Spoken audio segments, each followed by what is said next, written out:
За сайн байцгаана уу. За өнөөдрийн ээлж дээрээ эрүүлийг хамгаалахын гавьяат ажилтан анагаах ухааны магистр, удирдахуун ухааны магистр, эм зүүч, Эрдэнэсэн хамгаалагчтэйгээ ингээд ярилцах гад ирсэн байна. За ингээд миний урилгыг хүлээж авсан Эрдэнэсэн хамгаалагчтай маш их баярлалаа. За баярлалаа. Энэ сайхан өдрийн мэндийг хүргье бүгдд нь. Тэр намайг одоо бас өөрийнхөө төсөлд оролцуулж байгаа гэх баяртай байна. За баярлалаа гэж. За хоёулангийн яриа өнөөдөр ерөнхийдөө Эрдэнэсэн хамгаалагч одоо эмзүүч мэрэгжлийг сонгосноосоо хоёлаа яриагаа эхлээд тэгээд та бол одоо энэ манай эмийн салбарын одоо яг түүхийг ингэж бичиж нэгтгэж байгаа. Би бол одоо таныг яг эмийн салбарын түүхч гэж бас нэг талдаа бас хэлмээр байна л да. Баярлалаа. Амар өндөр хэлж байна. Тэгээд та ер нь эмзүүч мэрэгжлийг ер нь яаж сонгох багшаа? Ихчээ. За би 1975 онд Төв аймгийн Төв 10 жилийн одоо 100 мод хотын гэсэн үг 10 жилийн дунд сургуулийг төгссөн. Тэгээд одоо хүүхэд байхдаа ер нь эмч болно гэж мөрөөдсөн. Одоо нөгөө сэрэлт кано гэрээсэл гарах болгонд нь үздэг тэргээр бүр ингээм амьсгалцсан. Тийм хүүхдээ л. Тэгээ яг онц сурж ирсэн учраас би ангаахын дэд шууд орох эрхтэй байсан. За тэгжсэн чинь нөгөө бас цаг үе юу байлаа шүү дээ. Одоо тэр чинь 75 он гэдэг чинь хүмүүс чинь гадаад харилцаа нэлээ сэрэгцсэн тий. Гадаадд сурах боломжтой болсон үе. Тэгээ манай аав бол намайг бас чи одоо сурлаг гайгүй юм чинь аав ээж нь гайгүй байхад ер нь нэг гадаадад яв сурах зүв байхаа гэсэн нэг тийм чиглэлцэн байсан. Тэгээ байж л сургууль төгсөө хуваар ирсэн чи манай Төв аймгийн Төв 10 жилийн дунд сургуульд одоо эрүүл мэндийн чиглэлээр эмзүүч гэдэг хуваар ирлээ гэдэг л тийм мэдээлэл бидэнд ирж байгаа байхгүй юу. Тэгээд би ч нөгөө эмч гэдэг мэрэгжил дээр ярьж байсан чи ангаахын эмзүүч гэдэг мэрэгжлийг юу н анхудаа сонсож байна. Тэгээ яагаад гэвэл тухайн үед ерөөсөө эмзүүчийг эмчил гэж үздэг байсан байна. Одоо би бас суграатаага энэ төр ингээд хууч урж авах бид нэг эмчил гэдэг байсан. Суграа эмч гэдэг байсан намайг гэж тэгж байгаа. Тэгээ яг эмзүүч гэдэг энэ мэрэгжил нэгэнт одоо гадаад явъя бас ярьсан тий. Тэгээ ангаахын мэрэгжил адилхан цагаан халаад өмсөх эмчин ингээд би бас юу ятсан сонгохоор болж байгаа. Тэгээд сүүлд нь ингээд бодох нь миний аав чинь бас өөрөө малын эмч хүн ч гэсэн Төв аймгийн мал эмнэлгийн газар яг малынхаа эмийн санг давхар хариуцдаг. Тэгээд намайг дагуулаад одоо ажил дээр нь хөөгтөж очдөг гэсэн шүү дээ. Тэгэхэд чинь нэг малын эмч айгу том савтай. Нэг гой хөнгөн цагаан энтер гялцсан сав мавтай эмий чинь дээш нь доош нь өрөөл. Тэгэл эм үнэртэй л дээ. Тэр бас надад их тийм содон мэдрэмж төрүүлдэг байжээ. Тэгээ ээж маань бас Баянцагаан сумд ажиллаж байхдаа Төв аймгийн Баянцагаан сум бас нэг удаа курсд цуцсан байгаа. Эмийн курсд цуугаад бас эмнэлэгт ажиллаж байхдаа бас нэг жоохон эмийн үнээр авцсан.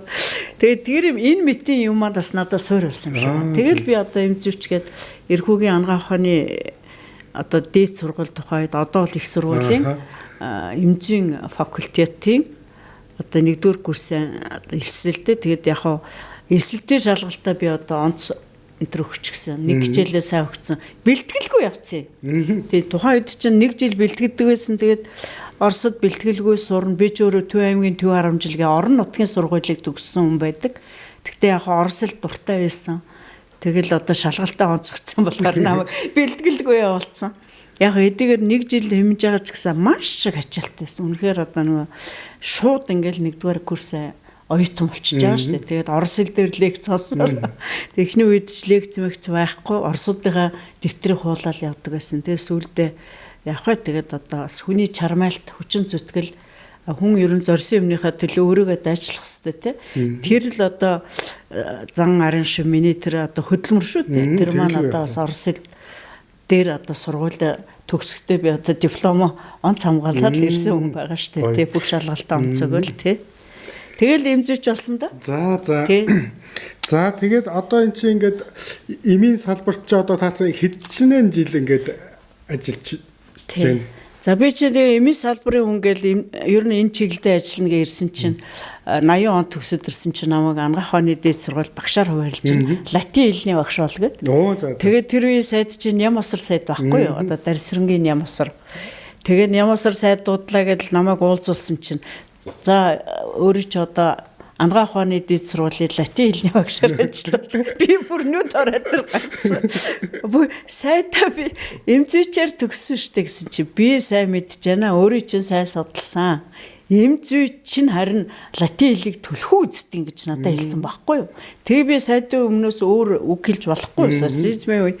Тэгэл би ангаахын дэд сургуульд латин хэлний багшаар хуваарлагдаад тэгээд бид нар ангаахын дэд сургуульд латин хэлийг би 6 жил заасан шүү дээ. Тэгээд нөгөө янз янзын ангид хичээл ороход эмзүү анги бас над дээр ирдэг байсан.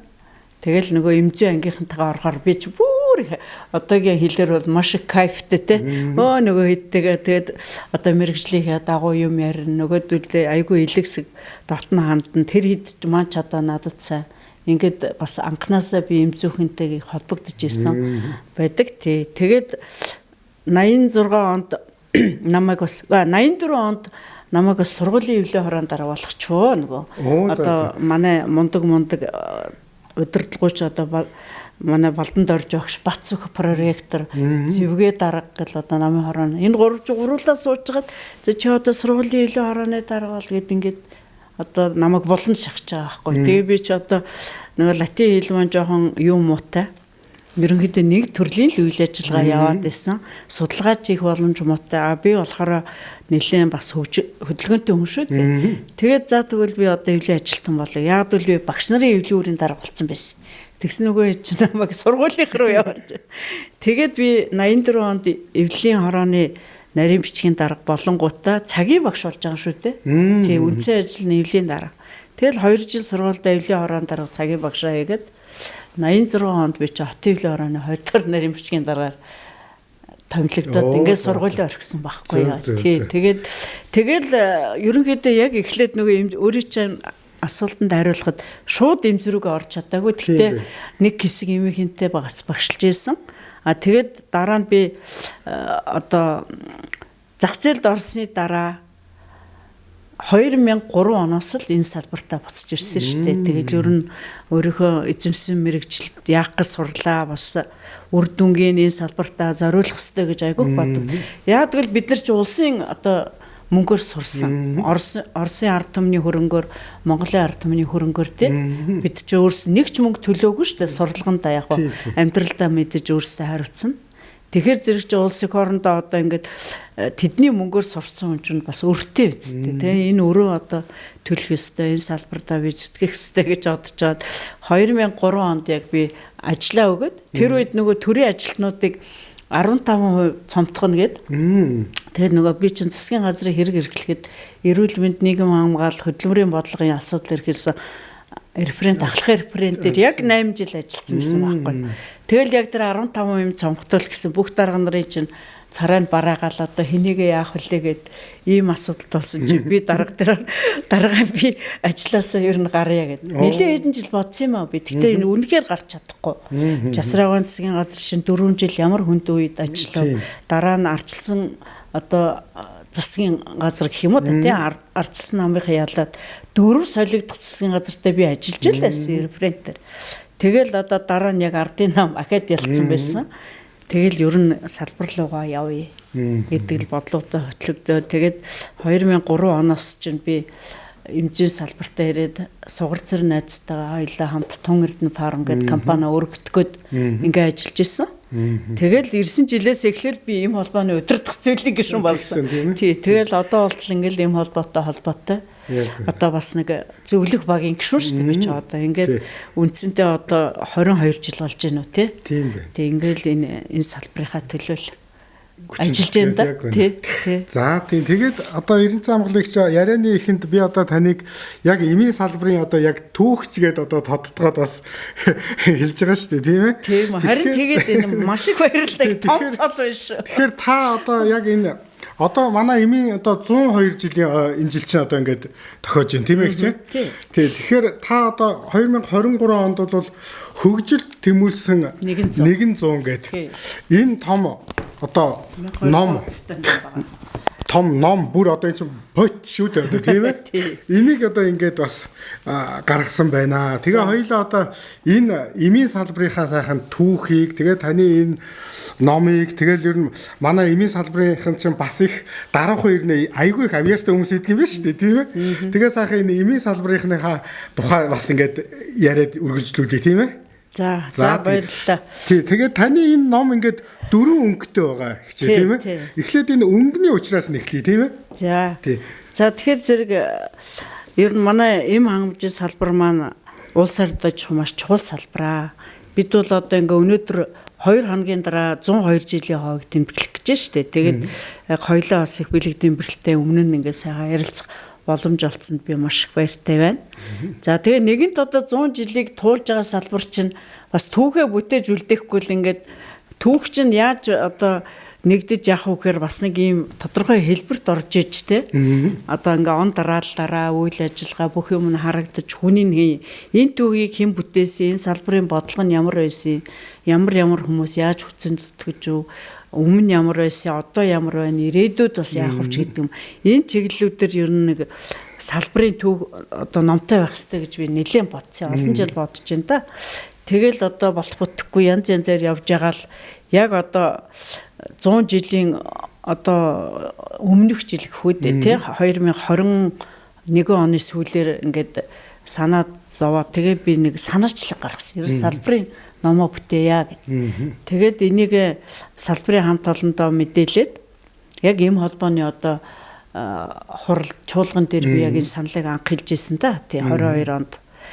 Тэгээд 21 онд таашаа тий. Тэгээ 22 онд эм холбооны удирдах зөвлөлөөр бас энэ номныхоо чиглэл агуулга тий бүх юмуудыг батлуулаад дэмжүүлээд тэгээ энэ номын одоо төслийг бүтээх бага байгуулад ингээм эмийн салбарт байгаа одоо шилдэг хүмүүс энэ түүхийг авч явж байгаа хүмүүсээ холцоо оруулсан да. Тэгээд энэ одоо 30-40 жах гүшүүнтэй анх байсан. Тэгээд яг одоо энэ номыг бүтээцгэд бол зарим нь оролцож амжаагүй л дээ. Тэгтээ яг тусалсан зөндөө хүмүүс байгаа. Тэгэд энэ номоо ингээд 2023 оны яг 100 жилийнхээ ойн наан гаргана гэдэг. Бүр энэ номыг одоо төлөөлөгчтэй бэлгэлэн энтергээ төлөвлөсөн байсан. Гэтэл яагаад одоо тухайн үед төлөөлөгчтэй бэлгэлж чадаагүй гэхээр одоо энэ дээр би бас нэг тодруулах хэлэхгүй бас хүмүүс буруу ойлгоод байж магадгүй гэж бас бодож байна. Тэгэхээр Монгол улсын ерөнхийлөгчөөс манай салбарын 100 жилийн онд мэдчилгээ ирүүлсэн.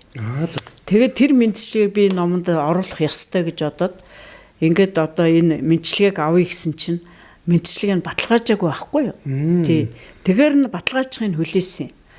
Албан ёсоор одоо ерөнхийлөгчийн тамгын газар төсөлтийг нь оруулаад энэ одоо мэдчилгээг баталгаажуулж өгөөч гэд хүсэл тавиад нэлээ утсан. За одоо энэ харагдаж байна тий. За яг үнэ. Монгол улсын ерөнхийлөгчийн илгээш гэхэд одоо энэ байна шүү дээ. За ингээ хөрөлсөг ерөнхийлөгч бол бид нарыг одоо өөрийнхөө нийгмийн үн хүлээс үүргээ одоо нэр төртөө авч явж гэн гэж энэ үндэссэн байгаа.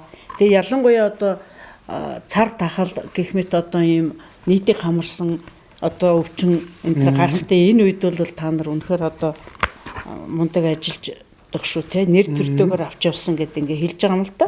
Тий. Тэгээд хамгийн гол нь одоо ерөнхийлөгчийн гарын үсэг ерөнхийлөгчийн тамга. Энийг л би хүлээсэн. Тэгээд яг нөгөө 10 сарын 23-нд амжаагүй 12 сардаа бол багтарч номонд гарсан. Тэгээ эн чинь одоо 1200 хуудастай. Тэгээ одоо хамгийн тэр үед байсан хамгийн сайн материалаар хийлгэсэн. Яг л энэ номыг их урт наслах шаардлагатай гэж би үзсэн.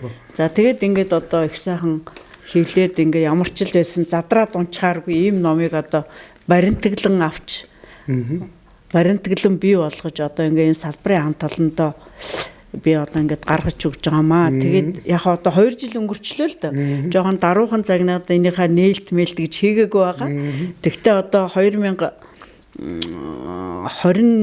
одоо 26 оны он гараад 1 сард ямар ч байсан энэ номыг зөвхөн номын баяр гэхдээ биш. Ер нь энэ өнгөрсөн 100 жилийн сургамж юу байвэ гэдэг чиглэлээр залуу судлаачтайгаа зориулсан бас эрдэм шинжилгээ онл практикийн баг хурал хий гэдэг би санаачлагыг бас гаргачаад явж байгаа. Одоо эртээд нөгөө эмзүүчэд бичсэн загтал байгаа шүү дээ. Тэгээ залуу судлаач тэрэн дээр би яг амлцсан байгаа. За би тэрийг одоо зохион байгуулъя, залуу судлаач та нар илтгэлээ оруул. Тэгээ хамгийн гол нь ингээд 100 жил болоход бидэнд ямар сургамж үлдв? Юу ямар үр дүнд бид үнэхээр хүрчв?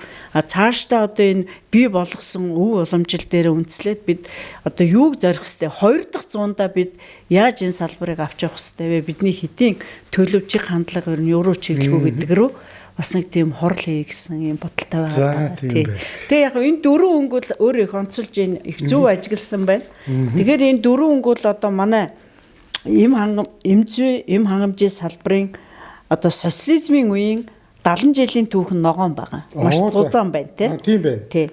За тэгээ энэ шар хэсэг бол одоо эмзүйн шинжлэх ухаан, эмзүйн боловсрал мөн эмзүйн салбараас төрж гарсан одоо алдартай хүмүүсийн тухай ийм хэсэг байгаа. За энэ ягаан хэсэг байна те. Дараагийнх нь ягаан бол зах зээл чилжснээс хойш одоо үеийн эмзүйн салбар, эм хангамжийн байгууллагуудын үйл ажиллагаа энд орсон байгаа. Хувийн компаниуд, манай компаниуд энд олцсон байгаа. За энэ дараагийн одоо хамгийн жижигхэн нийл ягаан өнгөнд бол манай эмзүйн салбарт ажиллаж байгаа төрийн бус байгууллагуудын үйл ажиллагаа. За эмзүйн салбарын 100 жил гэхэд бид нар ойгоо ер нь яаж тэмдэглэдэг, ямар уламжилт ажлууд хийсэн байна. Хичнээн одоо 2 удаа их хурл оролцсон тэрний мэдээллүүд. Тэгээд одоо эмзүйн салбарын одоо бас нэлээ их содон бол одоо өөрөө хэлдэг шүү дээ. Ер нь их авьяастай усуд байдаг юм биш. Тэгэхээр яг энэ номыг бүтээх явцад надад таарсан онцлог дөрвөн үнэ. Тэгэхээр түүхийг би тусад нь одоо оруулсан байна. Тэгээ манайхны зохиосон шүлэгнүүд байна, дуу бас байгаа. Тэр нэг авьяастай илэрх хэлээд байгаа. Онцгой хүмүүс шүү л гэдгийг харуулах гээд. Тэгээд ингэж чадан ядан хичээж хийсэн юм аа. Тэгээд энэ номоо бас менежменттэй би бас муу хийсэн. Зарим хүмүүст энэ хүргэж чадаагүй байгаа шүү. Хэрвээ энэ номыг сонирхолоос надаас авахд бол боломжтой байгаа гэж хэлье. За тэгээ. За үнэхээр чи одоо ингээд та ийм сайхан ном бүтээл гаргажээ. За энэ бүтээлийг гаргахад одоо эмийн салбарынхаа одоо хүмүүсийг маш их судалгаа шинжилгээн дээр суурилж хийсэн байгаа тийм ээ.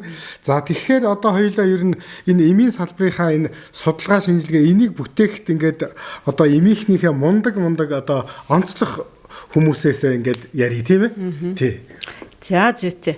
За тэгэхээр зэрэг би бас түрүүнд хэлсэн ер нь салбарын түүх ялангуяа 100 жилийн түүх гэдэг л тодорхой хэмжээний одоо ингээд сайхан ном болцсон ч байдаг юм уу, кино болцсон ч байдаг юм уу, хүн үзэхэд ер нь гол юм нь ингээд мэдэгдэж харагдахаар байх хэрэгтэй байна гэж би бодсон. Гэхдээ үнэн бодиттой байх хэрэгтэй тийм ээ. Зохиомол түүхийг би дүүсгэж болохгүй. За тийм учраас одоо энэ хугацаанд манай салбарын тухай хэн юу бүтээж вэ гэдгийг би бас өөрийнхөө боломжоор цуглуулсан байгаа. Тэгээ энэ бүх их сурвалжууд дээр иш үндэс болгоод энэ хүмүүсийг бүтээсэн юмуудыг би энэ номонд бас оруулсан байгаа. Зарим нь төөрөлж оруулсан, зарим нь одоо ерөнхийдөө зохиож оруулж байгаа тий өөрөө оруулж байна. За заримаас нь иш татсан энэ төргээ зөндөө юмнууд бол энэ дотор орсон байгаа. За тэгэхээр манай салбар бол би хэлсэн одоо төвлөрсөн төлөвлөгөөд социалист эдийн засгийн үед бол 70 жил хөгжижээ гэж тийм ээ.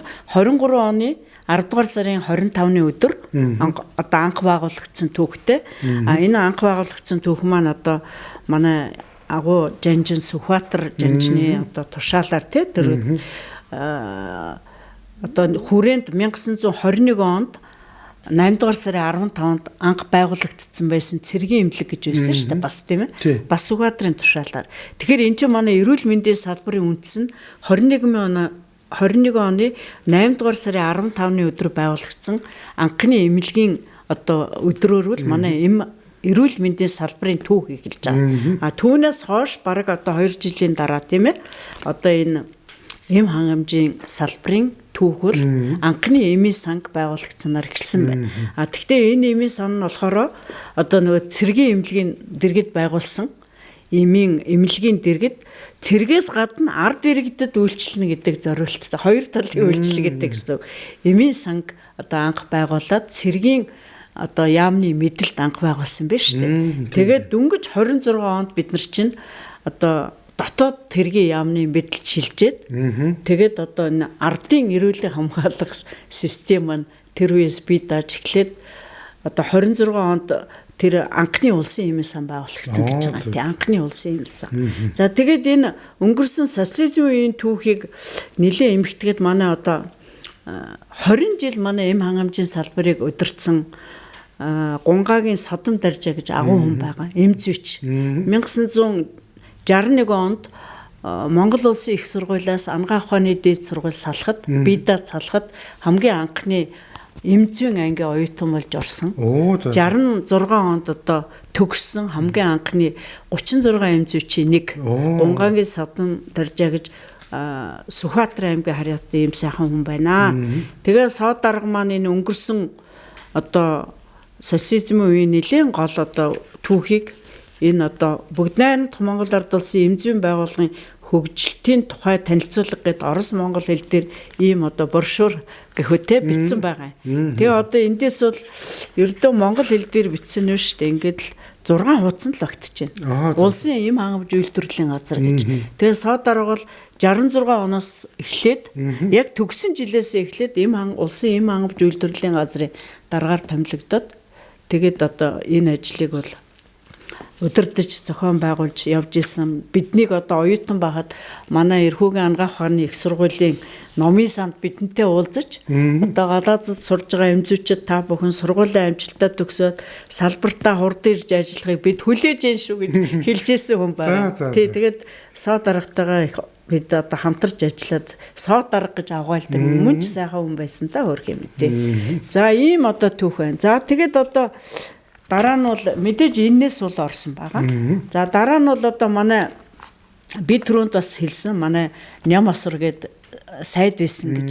Гэтэл намайг эмзүүч нь латин хэлийг түлхэн үздэгэн шүү гэд хэлээдсэн учир нь би сүүл тайлж байгаа юм. Яг тэгвэл энэ Дарсүрэнгийн ням осор гэдэг хүн чинь манай Монгол улсын хамгийн анхны эмзүүч юм байна. Би мэдгүй байгаа шүү дээ тий.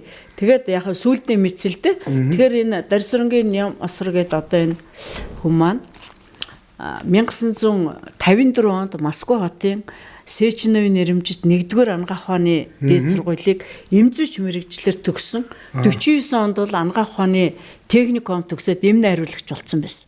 Тэгээ Хөвсгөл аймагта одоо эмийн санд ажиллаж байгаа. Тэгээд одоо тэр үеийн Туван сайд гэж ажиллаж байсан. Тэр хүн бол энэ залуу бол одоо сөрхийс залуу байна гэд одоо ирээдүйг нь олж харсан байна л да. Тэгээд манай Нямосор гой гэж одоо хүүхэд багт нь Москва руу явуулж бүр Москвагийн 1-р медицин институт сургасан байна шүү дээ. Тэгээд 54 онд бол төгсөж ирсэн. За тэгээд дараа нь бол Нямосор сайд ч одоо эмзэн салбарын хамгийн анхны эрдэмтэн. Монгол улсын эм хангамжийн салбарын одоо тухай хэтийн төлөвийн тухай үүсэл хөгжил хэтийн төлөвийн тухай анхны одоо докторийн диссертацийг бичиж Москва хотод хамгаалсан юм шүү дээ. Тэгэхээр одоо манай салбарын бүр анхдагч үнэхээр одоо гайхамшигтай хүн байна. Тэгээд Нямосор сайд чи одоо 13 жил эрүүл мэндийн яамны орлогч сайдаар ажилласан. За энэ хугацаанд бол одоо манай улсын одоо бүх том эмнэлгүүдийн чинь зөвлөлт голоод улсын хамтын тэр сайхан ажиллагааг одоо нэг хүрээнд тэр одоо арга ивэн олж хөрөнгө мөнгөний босгож тийм ээ одоо тэр үчин төлөвлөсөн төлөвлөгөөд үед төлөвлөгөө юмд нь нэгдүгээр тусгах хэрэгтэй тийм ээ тэрд чи бас хүч хэрэгтэй шүү дээ зүгээр суучихгүй тэгэхээр бодлогоо гаргаж хаа юу хэрэгтэй гэдгийг судал ингээл одоо халдварт хавдар судлал ихний алхас өшөө одоо том эмнэлгүүд юу вэ? Нэгдүгээр эмнэлэг суйд болсон баха. Тэгэл ер нь энэ бүх том эмнэлэг аймагуудын нөгөө том анхны одоо аймгийн клиник эмнэлгүүдийн чинь одоо босгоход хүчин зүтгэсэн хамгийн том бүтээн байгуулалтыг эрүүл мэндийн салбарт хийсэн. Ийм одоо гавьяатай хүн байна. Тий. Тэгээ Нямосор сайдын тухай бас энэ номонд бол байгаа эрүүлийн хамгаалахын гавьяатай ажилтан одоо ийм эмзэн ухааны анхны доктор хүн байна. Тэгээ энэ ташаанд бас ярьцоход Нямосор сайд бол бас одоо эмзэн салбараас төрсэн анхны шахуу анхныч биш байх. Гэхдээ ер нь бол бас эмзэн салбарын гэр бүлийн одоо тэргүүн хүн байгаа. Тий түүний гэргээ одоо Сүхийн хамцран гэдэг бол бүх эмзүүчдийн одоо загламаас эцэг шүү дээ. Тэ Ангаа ухааны дээд сургуулийг эмзүүч мэрэгчлэр төгсөн бүхэл хүн Ханцран багшийн гараар орж одоо эмийн технологи тэ эмийн үйлдвэрийн юуг одоо сурж ирсэн шүү дээ. Эвийн мэрэгчлэн болж ирсэн. Тэгэхээр энэ хоёр хүн маань Ханцрын багш чинь 1 жилийн дараа төгссөн 55 онд. Зүг. Тэгэл одоо энэ хоёр чинь гэр бүл болол хоёулаа одоо нэмзийн салбарын төлөө одоо ингээд бүхэл амьдралаа зориулсан, хоёулаа сайхан насалсан тий. Бид нар ч одоо энэ хоёрыг хараад баясаад мөж олон жил нөмөр нөлөгт нь одоо бахархалтай сайхан яаж исэн шүү дээ. Тэгэл манай Нямсар сая чинь залуу байхад ийм сайхан залуу. Тэгээд энд нэг зургийг бид үзүүлчихье. Тэгээд энэ эм хангамжийн салбар байгуулагдсан энэ буруу бичсэн юм байлаа. 85 жилийн агаар эрүүл мэндийн яам дээр нэг ийм уулзалтыг би зохион байгуулсан. Ламба сайд байсан тэр үед ламба сайд байсан.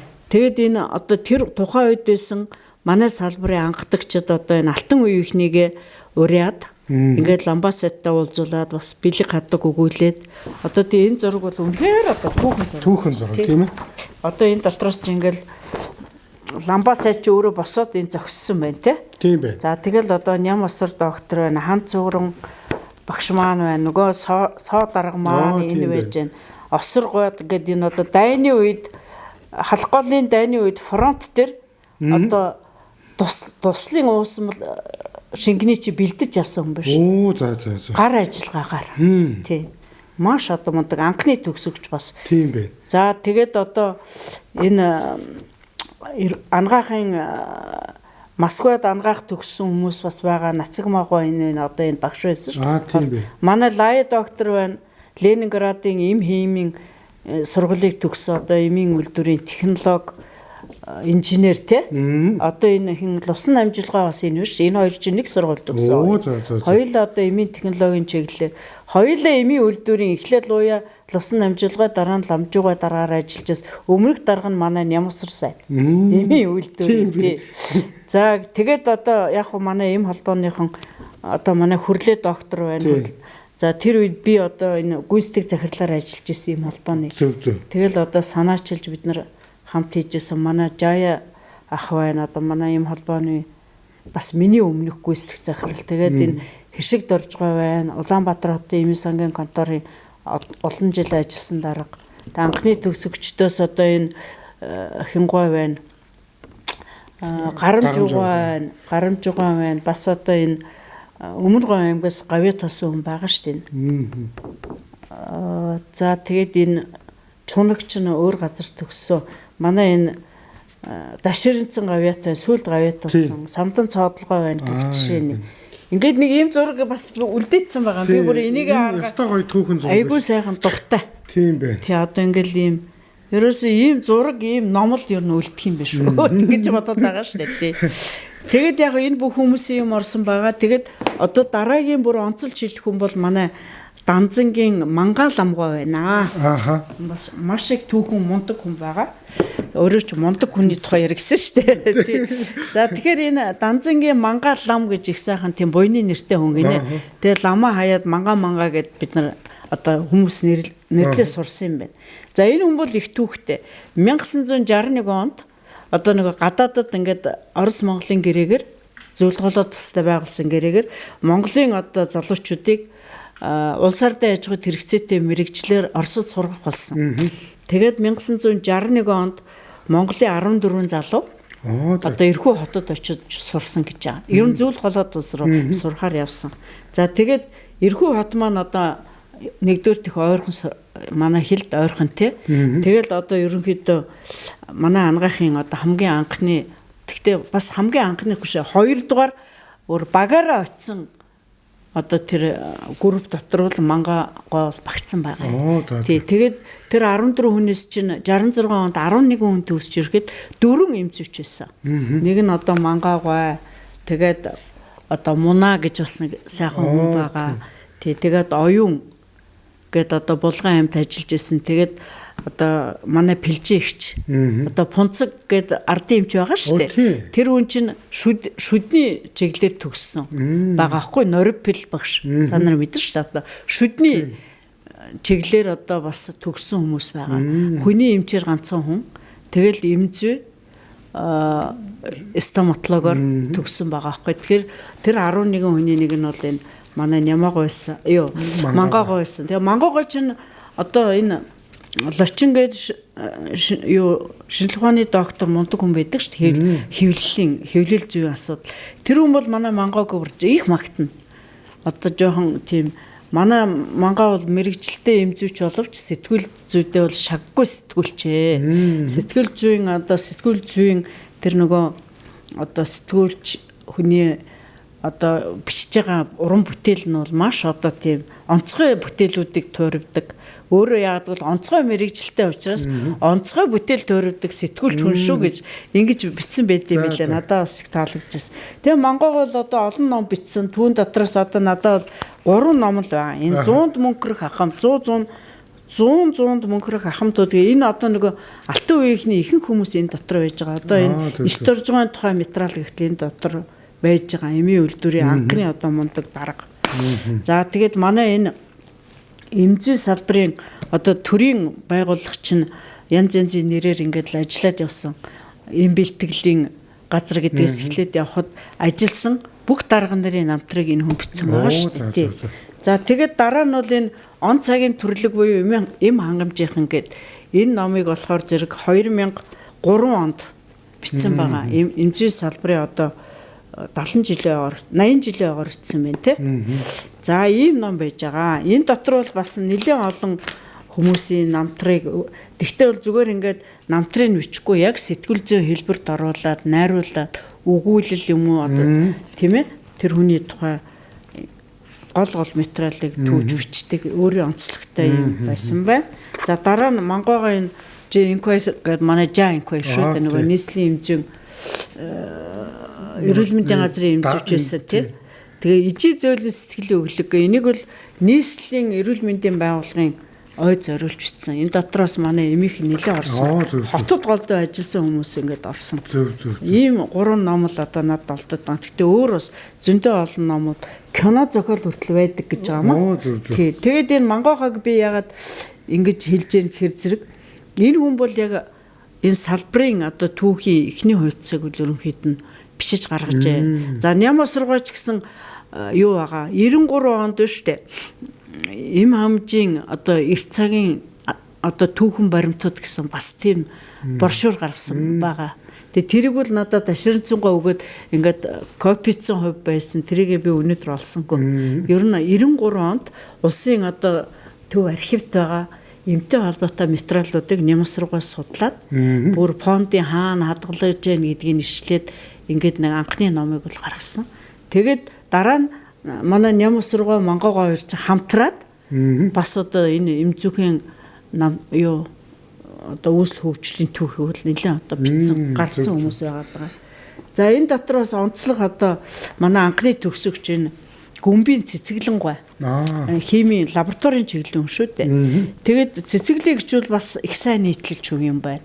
Тэгээд 2 одоо ном 3 ч ном гаргасан. Өөрийнхөө төгссөн 1966 оны анхны 36 эмзүүчийн тухай бид анхдагчид гэдэг ном гаргасан байна. Тэр ном надад бас байхгүй. Би тэгтээ үзсэн. За Монгол улсын эмийн чанарын хяналтын тухай гээд 10 онд бүр юм том бие даасан ном гаргасан. Тий дараа нь энэ Монгол улсын эм хангамжийн шин тогтолцооны хөр энэ бол бүрс цоо шин байгаа. Яг тэгвэл бид нар 90-ад онд одоо зах зээлд Монгол улс орсон. Эмзүү салбар бол ер нь 93 оноос л орсон билээ. Тэгээ 99 он гэхэд эмийн сангаа хувьчилж дууссан. 2007 он гэхэд эмийн үйлдвэр эм импексээ хувьчилж дууссан. Тэгэхээр ер нь бид нар хувийн хвшил рүү шууд өсрөд ороогүй бас нэг жоохон тодорхой юм үе шаттайгаар орсон билээ гэдэг тийм одоо бодит байдлыг бол би бас энэ судлага явцдаа олж бодоод гаргасан байгаа шүү. Тэгэхээр 90 онд манайх шууд шилжсэн гэж бас ярьж болохгүй. Гэхдээ ер нь 90 онд бол улс нийгмээрээ ороод хувийн хвшилгээд өмчийн одоо шинэ хэлбэрийг хүлээн зөвшөөрсөн шүү дээ. Тэрнтэй холбоотойгоор 90 онд чинь бол одоо МОНС бол анхныхаа их усвэрийг тавьсан. Гоо сайхны одоо үйлдвэрийн чиглэлээр байгуулагдсан л байсан тийм ээ. Тэгэл 90 оноос хойш үе шатаагаар байгуулагдсан. Гэхдээ улсын юмд бас хамт явж ирсэн гэлээ шүү. Тийм ийм нэг юм байгаа шүү. За тэгээд одоо манай хүрлээ доктор яг МОНС гэхээр одоо ингээд би даас олон ном бичсэн.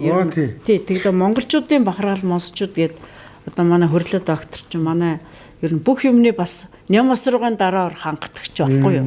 Тэгээ нямасруугаа социализмын үеийн бүх юм дээр хангадагч байла.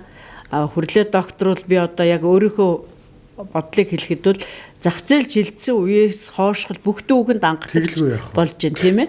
Тэгээ одоо энэ хүн бол манай салбарын бахархал манай одоо салбараас төрсөн 2020 онд одоо Монгол улсын ерөнхийлөгчийн зарилгаар Монгол улсын хөдөлмөрийн баатар гэдэг агуу томцоолыг одоо салбартаа авчирлаа. Би боддог байсан баг манай салбараас яагаад хөдөлмөрийн баатар төрдөг вэ? Ер нь төрөх болоо үгүй болоо гэж би бас итгэхгүй л байсан. Тэгээд үнэхээр одоо төр төмөнүүдтэй юм байна. Тэгээд манай салбарыг олж харж одоо хөрлөө докторыг маань хөдөлмөрийн баатар алгасан бид нар ч маш их сэргэж байгаа байхгүй. Маш том урам авж ин чи бүхэл бүтэн салбарыг төлөөлж яах юм. Тэгэхээр ингээд салбар маань бас хөдөлмөрийн баатар хамт олон шахуу болчихж байгаа байхгүй. Тэгээ яг амбог доктороос дараа навсал та тий. Гэхдээ энэ хүн бол салбартаа маш их юм хийсэн. Бүх юмны ангатагч гэдэг би бас дахиад тодруулаад хэлье. За тэгээд яг би бол жижиг хүн шүү дээ. Зүгээр чадан ядан энэ одоо яг 100 жилийн хөгжсөн байгууллага түүхтэй байх хэвээр. 2 дахь 100 руу орж яхад өмнөх 100-ны юм нь бас нэг өв болоод үлдсэн байгаасай л гэдэг тийм зорилго надад байгаад байгаа байхгүй юу. За тэгээд ингээд бас олон жил одоо бичиг цаастаа ноцолсон хүний хувьд бол би бас ингээд жоохон ном зохиолын юмыг бас хоббитах гээд байгаа тий. За тэгэхээр энэ эм хангамжийн хөгжлийн төлөө хамтдаа гээд энэ 2006 онд би чи эм холбооны гүйцэтгэх захирал болсон. Тэгэхээр эм холбоо гэж тэр үед чинь бас дөнгөж шинээр авч өргөцсөн үе байхгүй юу. Ягаад гэвэл манай эм холбоо чинь 1996 онд Монголын эм үйлдвэрлэгчдийн холбоо гэдэг нэртэй төрийн бус байгууллагаар анх үүссэн. Тэгээ 2006 онд импортлогчид эмийн сан уламжилт ангаах ухаан уламжилт эмзүүтэй одоо уламжилт Монгол ухааны чиглэлийн бас төрийн бус байгууллагуудаа нэгтгэхэд нэгдсэн гэдэг холбоо болоход тэр нэгдсэн гэдэг үгийг авах ажлыг бол би хийсэн байхгүй. Маш хүнд байсан. Нэгдсэн эм гэдэг үг орохоор эм гэдэг үг байна гэд нэр олдохгүй. Тэгтээ яг аргыг нь олж байгаад нэгдсэн эм холбоо гэдэг энэ нэрийг анх авсан юм да. Тэгээд энэ эм хангамжийн төлөө хамтдаа гэдэг энэ анхны одоо их хурлыг хөрлөө докторийн санаачлагаар тэгээд бид нар одоо ингээ хамтраад зохион байгуулсан. Маш их амжилттай сайхан болсон шүү дээ. Бүх аймгаас төлөөлөгч дээрээд бид ч одоо тэр Мишель Экспогийн том юу гэж чинь павильоны чинь дүүртэл манай салбар дангаараа үзэсгэлэн гаргаж байсан. Тэгээ хүүхдийн ордонд одоо анхны хурлаа хийгээд анхны хурлаасаа салбарын хамт олонтой хандсан уриалга энэ төр гаргаад илтгэлүүд тавьж байсан. Энэ номыг би анхны номыг бол гаргаж байсан юм аа. За тэгээд эм хангамж үйлчилгээний лавлах гэж Жамбалдорж захтайгаа хамт тухайн үед ажиллаж исэн 2005 онд ажиллаж исэн эмийн байгууллагуудын лавлах гаргаж исэн байна.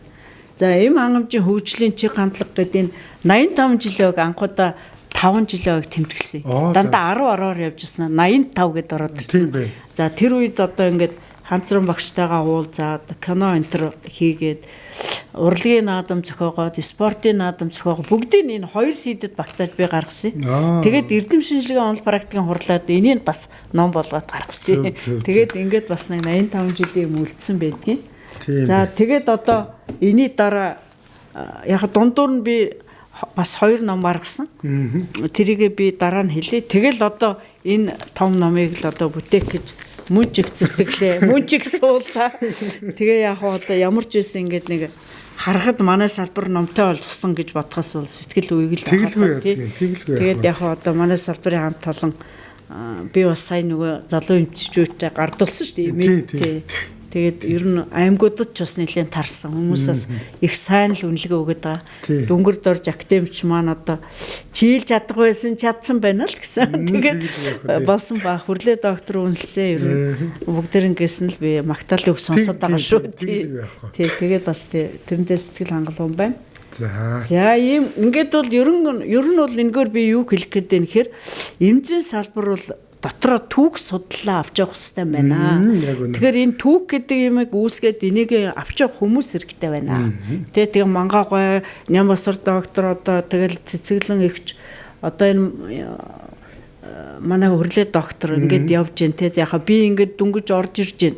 Одоо өөрөө бас айгүй хоролтой байгаа. Би өөрт чинь маш их том баярлалаа гэж хэлээ. Яг тэгвэл энэ салбарынхаа тухай ярилцлагыг хийгээд орчин үеийн хэлбэрээр ингээд шууд одоо ярилцлага гаргаад одоо 30-аад хүнтэй ярилцлага хийчих мундаг байх шүү.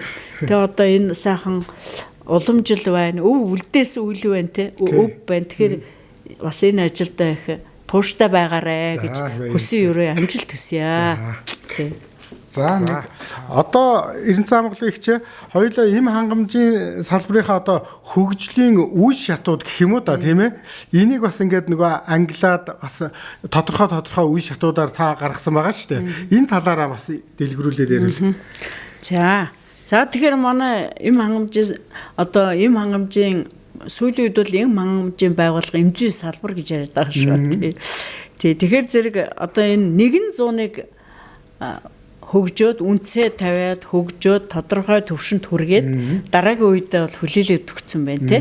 Тэгэхээр энэ 100 жилийн түүхэл одоо мэдээж их урт удаан дуу маш их хүндээс эхлээд одоо ингээ орчин үе рүүгээ явж байгаа бас түүх гэдгийг хэлэх нь зүйтэй. Тэгэхээр анх одоо манай салбарч нь бол эхлэхдээ эмийн сангаас эхэлсэн түүхтэй. Тэгээд одоо Улаанбаатар хотод тэр цэргийн эмнэлгээс хажууд байгуулагдсан эмийн сан чи 26 онд улсын эмийн сан гэж болоод тэгэл энэ нэгдүгээр эмийн сан гэдэг ийм түүхийг анх одоо бий болгосон байна шүү дээ. Тэгэхээр эмийн сангаас одоо үүссэн энэ салбар маань явж байгаад 3 дэд үтсч болж хуваагдаж байгаа. Нэгдүгürt бол эмийн сангийн чиглэл маань одоо байна. Одоо 2300 шахам эмийн сан Монгол улс даяар үйл ажиллагаа явуулж байна те. За тэгээд дараа нь эмийн одоо ханган нийлүүлэх үйл ажиллагаа. Яг тэгвэл тэр чинь нөгөө одоо Монгол улс чи эм үйлдвэрлэгч орн байгаагүй. Эмийн сангаар эхэлсэн тийм ээ. Тэгэхээр эмийн үйлдвэр одоо эм ханган нийлүүлэх байгууллага бол манай улс чи нөгөө төлөвлөсөн төлгөөд эдийн засгийн үед байхдаа социалист систем гэдэг юмд байжээ. Тэгээ сэвийн орнууд гэж одоо ярьдаг байсан ш. Тэгэхээр тэр л одоо социалист системд багтаж ирсэн зөвлөл холоод тус тэргүүтэй. Тэгэл одоо ардчилсан Герман улс, Болгар, Чех, Чехословак улс, Польш гэл ингээл бүх одоо улсуудаас чинь ийм авдаг байсан байна шүү дээ. Тийм учраас бид бол одоо социализмын үед бол ер нь нэлээд одоо өндөр хөгжилтэй орнуудаас эмээ авч хүн ардынхаа эрүүл мэндийн төлөө одоо ялангуяа эм гэдэг чинь бол өвдцэн зовцсон хүнийг л одоо ангааж эдгээдэг тийм ээ. Тэр хүмүүсийн амьдралын чанарыг сайжруулж ажил хөдөлмөрт нь эргэж буцаадаг үхлийн аюулаас одоо авч үлддэг юм чинь л одоо эм шүү дээ тийм. Тэгэхээр тэр ажил маань бол ингэж одоо нэлээд одоо чанартай тийм социалист орнууд чинь тухайн үед өндөр хөгжилтэй орнуудаас байсан. Ингээ явж ирсэн байна. За тэгээд дараа нь бол дан одоо импортлогч орн байж. Тэр үед одоо та нар санаж байгаа манай улс чинь 20% үйлдвэрлээд 80% импортоор авдаг гэдэг статистик байгаа шүү дээ. За тэгэхээр энэ 20%-ыг бий болгох их усүр чинь 1921 онд эм савлах тасаг гэдэг нэртэйгээр байгуулагдсан одоо эмийн үйлдвэрийн сууриас эхэлж байгаа. Тэгээ тухайн үед бол одоо эх орныхон эмийн ургамлын нөөцөд бас түшиглээд эмийг одоо энэ эмийн сангийн дотоод бэлтгэлийг эмийн энэ савлах тасагч анх хийж эхэлсэн байгаа байхгүй юу тий. Тэгээ 1934 онд чинь эмийн гален лаборатори гэдэг нэртэй болсон тий. Одоо гален яг эмийн ургамалдаа түшиглээд тэгээ лаборатори гэдэг нэртэй явж агаад тэгээ 1955 онд бол том хэмжээний өргөтгөл хийгээд эмийн завод гэдэг нэртэй болоод 59 онд болохоор одоо том хэмжээний өргөтгөл хийгээд Монгол улсын эмийн үйлдвэрийн Монгол улсын үйлдвэрийн жагсаалтанд эмийн үйлдвэр гэдэг юмыг анх оруулж ингээ улсын үйлдвэр болсон биз дээ. Тэ албан ёсоор. Тэгээ манай улсын түүхэд нь бол одоо миний үзэж байгаагаар социализмын үед бол нэг 3 үйлдвэр байсан, 4 үйлдвэр байсан юм байна гэж би одоо олж мэдсэн. Нэгдүгürt бол эмийн завод буюу манай эмийн үйлдвэр байна. За хоёрдугаарт бол одоо Мон энзим гэдэг үйлдвэр байсан шүү дээ. Нөгөө Макамландын дэргэд одоо нөгөө малын дайвар бүтээгдэхүүнийг боловсруулах замаар одоо жишээлбэл нөгөө алуун шиллэг гэдэг нь гаргаж ирсэн төрийн сойргол хүрсэн шүү дээ. Бүр одоо цэрэн дэндуугаа чинь тийм ээ. За тэгээд дараагийн юу нь болохоор энэ зүү тариурын үйлдвэрийг манай содном даржаа дарагч нь одоо нас нь өндөр болсон ч гэсэн өстой бүр тэмцээр байгаад 1987 онд байгуулсан байна шүү дээ. Одоо 4 янзын тариур 30 сая, 4 янзын зөв 20 сая, нийтдээ ингээд 50 сая бүтээгдэхүүн хийх одоо тариурын үйлдвэр байгуулсан боловч Монсам гэдэг Монгол солонгосын хамтар харамсалтай нь одоо энэ үйлдвэрийг одоо хөгжүүлж чадаагүй. Тэр үед чи нөгөө өмчийн сонирхол гарсан яасан ер нь тэгээд албан ёсоор нураасан шүү дээ одоо тийм. Ингээд бүтлгүйцсэн. Одоо бол тариурын шинэ үйлдвэр байгуулагдсан байгаа. Хувийн хвшил дээр үндэслсэн. Нэг үйлдвэр нь юу байсан гэхээр нөгөө био бэлтгэмлийн чиглэлээр ялсан цусны бэлтгэл. Одоо нөгөө манай юу альбиумын энтер дотроо хийдэг байсан шүү дээ. Тэр чиглэлийн үйлдвэр чинь энэ Ариун цэвэр эрүүл ахуй халдвар няс судлалын институтийн хажууд био бэлтгэмлийн үйлдвэрлэл гэж бас явж байсан. Одоо бол бас байхгүй болчиход шүү дээ. Тэгэхээр энэ социализмын үед л ер нь нэг том үйлдвэртэй түүнийг дагаж хүрсэн 3 үйлдвэртэй л байжтэй л гэж ингэж бодож байгаа. Им ханган нийлүүлэх байгууллага чинь бол 1932 онд одоо энэ юу яасан хамгийн анхны Госмедисклад гэдэг бүр орос хэлтэй эмийн одоо агуулга буюу одоо Госмедисклад гэдэг нэртэй анх одоо байгуулагдсан байна. Тэгээд тэрэн дотор ч нөгөө гадаадаас авчирсан импортлсон эмээ олгодог аймагуудад хуваарлж тараа штэ. Хотын эмийн сангуудаа хуваарлна. Бас өөрсдөө тодорхой хэмжээний одоо эмийг ингэж одоо өнөөдрийнхөөр бол ханган нийлүүлэх. Тий, ханган нийлүүлэх үйл ажиллагаа чинь тийм журмаар эхэлсэн байна шүү дээ. Тэгээд эн чинь одоо 32 оноос эхлээд 31 оны 1-р сарын 1-ээс улсын эмийн склад буюу Госмедисклад орос нэртэйгээр байгуулагдсан байгаа.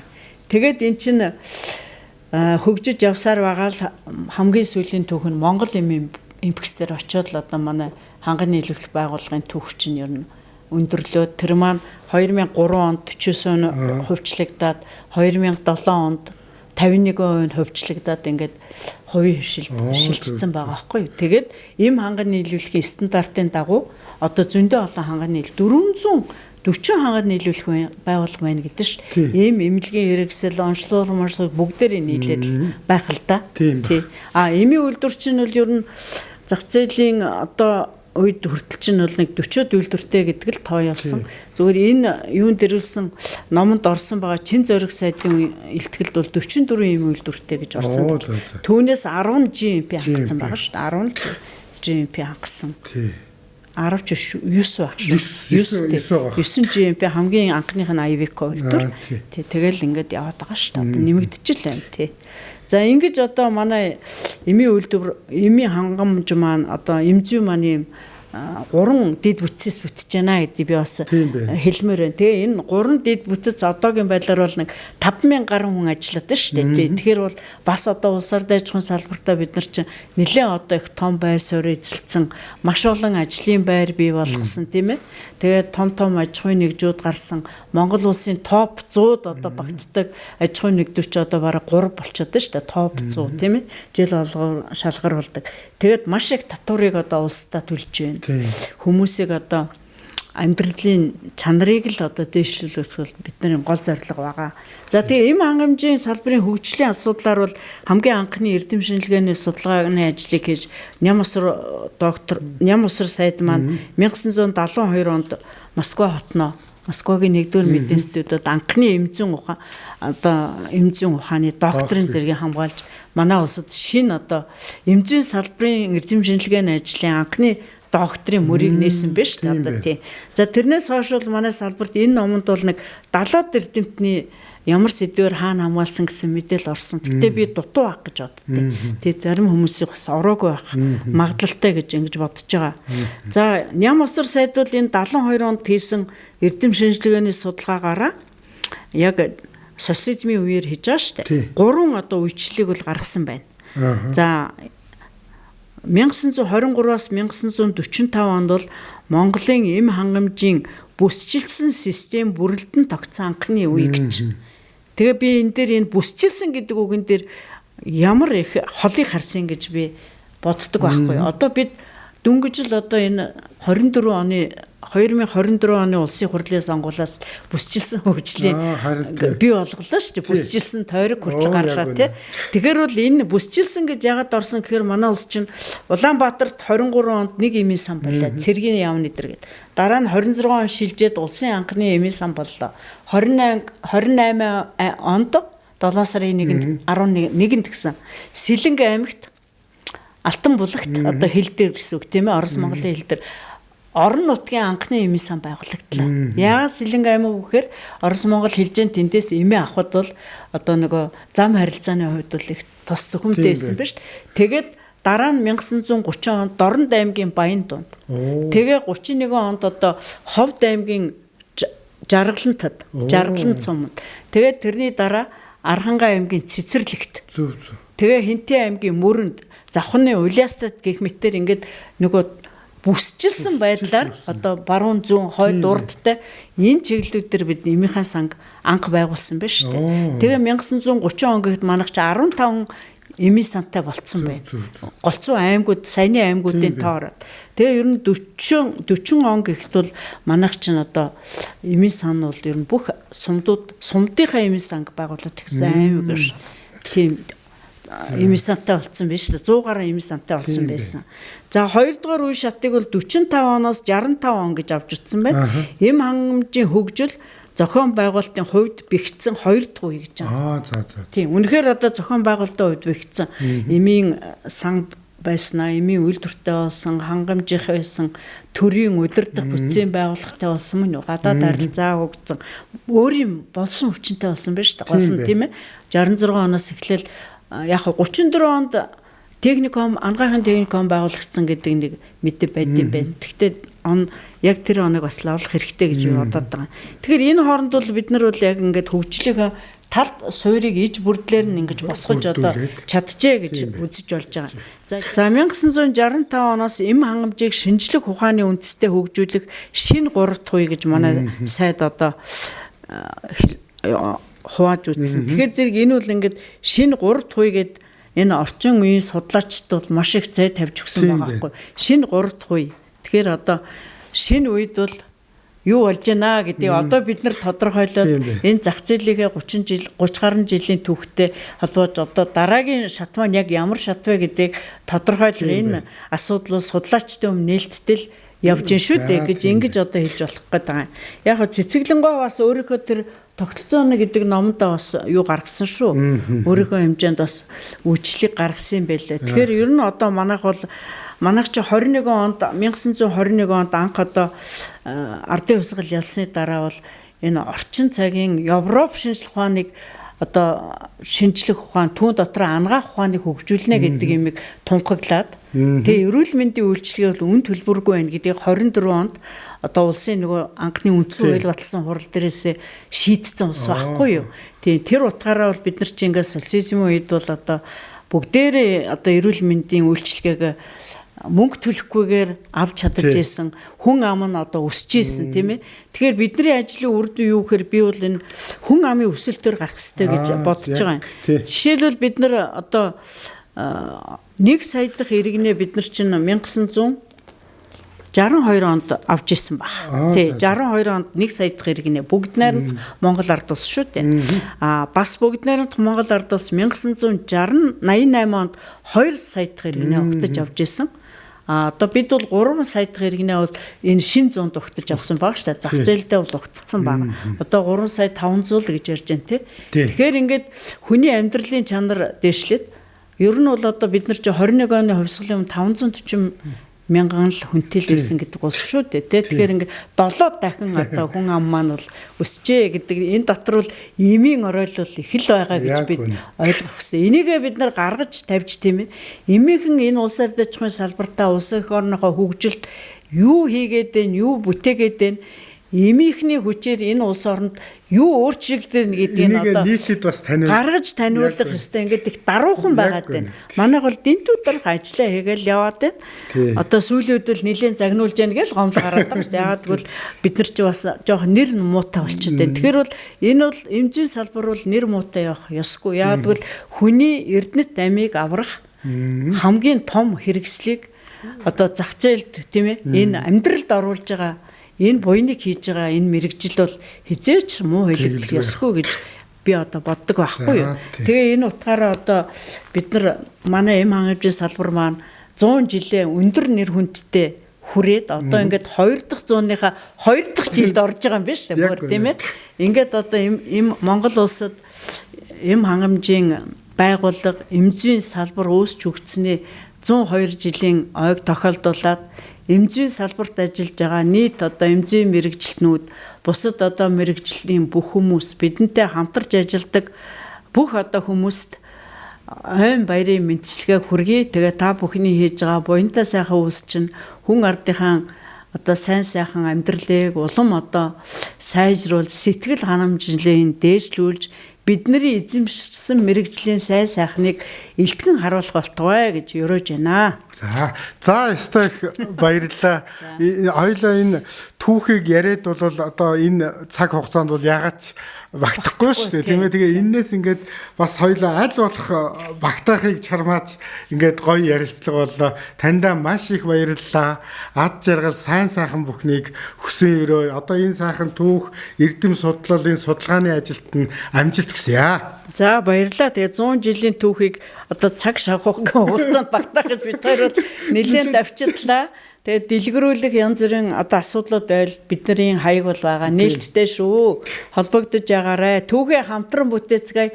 2 дахь 100-ныхаа түүхийг сайхнаар бүтээцгээе. За баярлалаа.